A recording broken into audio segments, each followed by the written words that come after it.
Hey guys, Christmas is right around the corner, so I wanted to send a little bit of trivia for you. I'm a little bit of a Bible nerd. I think you guys have realized that about me hanging out for the past year and a half. We've been doing this Dad Lunch for about a year and a half now. It's been awesome. Thank you guys for coming. But I just want to share a little bit of a Bible trivia about when was Jesus really born. Christmas is right around the corner, and I just love odd topics that people don't really talk about too much.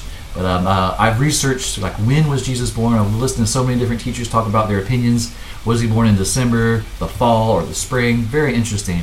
But I believe our Bibles tell us when he was born. So I just want to quickly go over it. I think it's kind of fun trivia. So it's in Luke. So in the Gospel of Luke, chapter 1, you know the account. It's the account of Jesus' birth. I want to start in verse 5. I'm not going to read the whole thing.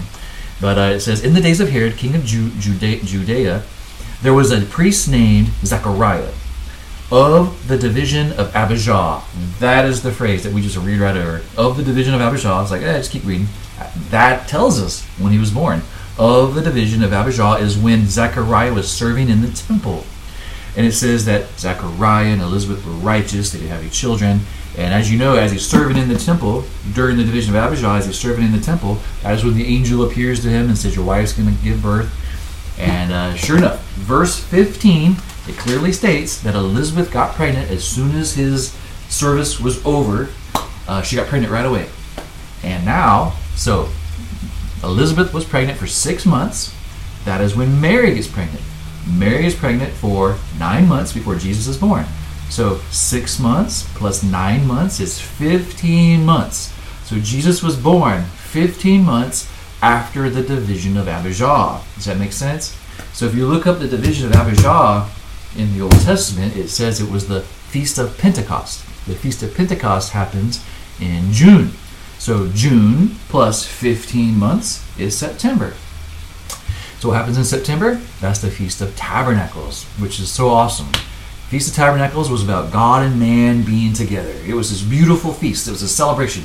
God would come down to Jerusalem. He would reside in his ark, and it was a requirement. He said, everyone, come be near me. Tabernacle near me. Pitch your tents around me, and let's fellowship together.